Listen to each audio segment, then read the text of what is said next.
Judges chapter 19. Oh boy. Verse 1. And it came to pass in those days, when there was no king in Israel, that there was a certain Levite sojourning on the side of Mount Ephraim, who took to him a concubine out of Beth-lehem-judah.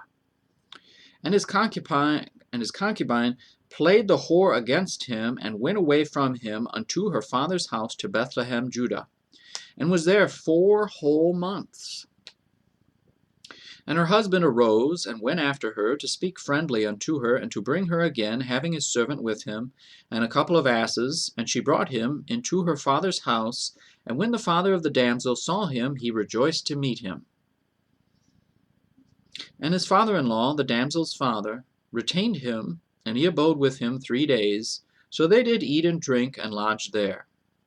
And it came to pass on the 4th day, when they arose early in the morning, that he rose up to depart. And the damsel's father said unto his son-in-law, Comfort thine heart with a morsel of bread, and afterward go your way. And they sat down, and did eat and drink, both of them together. For the damsel's father had said unto the man, Be content, I pray thee, and tarry all night, and let thine heart be merry. And when the man rose up to depart, his father-in-law urged him. Therefore he lodged there again. And he arose early in the morning on the 5th day to depart.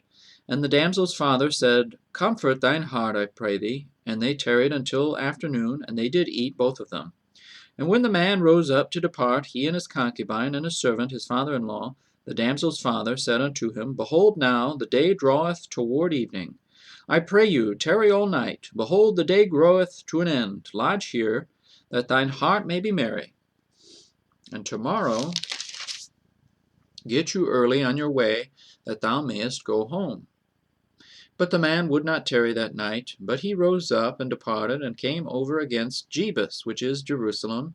And there were with him 2 asses saddled. His concubine also was with him. And when they were by Jebus, the day was far spent, and the servant said unto his master, Come, I pray thee, and let us turn into this city of the Jebusites, and lodge in it. And his master said unto him, We will not turn aside hither into the city of a stranger, that is not of the children of Israel. We will pass over to Gibeah. And he said unto his servant, Come, and let us draw near to one of these places to lodge all night, in Gibeah or in Ramah. And they passed on, and went their way, and the sun went down upon them, when they were by Gibeah, which belongeth to Benjamin. And they turned aside thither, to go in and to lodge in Gibeah. And when he went in, he sat him down in a street of the city, for there was no man that took them into his house to lodging. And behold, there came an old man from his work out of the field at even, which was also of Mount Ephraim, and he sojourned in Gibeah. But the men of the place were Benjamites. And when he had lifted up his eyes, he saw a wayfaring man in the street of the city. And the old man said, Whither goest thou? And whence comest thou? And he said unto him, We are passing from Beth-lehem-judah toward the side of Mount Ephraim. From thence am I. And I went to Beth-lehem-judah, but I am now going to the house of the Lord. And there is no man that receiveth me to house. Yet there is both straw and provender for our asses, and there is bread and wine also for me, and for thy handmaid, and for the young man which is with thy servants. There is no want of any thing. And the old man said, Peace be with thee. Howsoever, let all thy wants lie upon me, only lodge not in the street. So he brought him into his house, and gave provender unto the asses, and they washed their feet, and did eat and drink. Now as they were making their hearts merry, behold, the men of the city, certain sons of Belial, beset the house round about, and beat at the door, and spake to the master of the house, the old man, saying, Bring forth the man that came into thine house, that we may know him.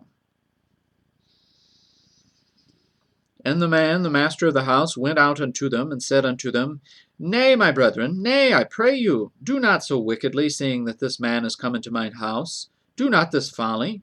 Behold, here is my daughter, a maiden, and his concubine. Them I will bring out now, and humble ye them, and do with them what seemeth good unto you. But unto this man do not so vile a thing. But the men would not hearken to him. So the man took his concubine, and brought her forth unto them, and they knew her, and abused her all the night until the morning. And when the day began to spring, they let her go. Then came the woman in the dawning of the day, and fell down at the door of the man's house where her lord was, till it was light. And her lord rose up in the morning, and opened the doors of the house, and went out to go his way. And behold, the woman his concubine was fallen down at the door of the house, and her hands were upon the threshold. And he said unto her, Up, and let us be going. But none answered. Then the man took her up upon an ass, and the man rose up, and gat him unto his place. And when he was come into his house, he took a knife, and laid hold on his concubine, and divided her, together with her bones, into 12 pieces, and sent her into all the coasts of Israel. And it was so, that all that saw it said, There was no such deed done nor seen from the day that the children of Israel came up out of the land of Egypt unto this day.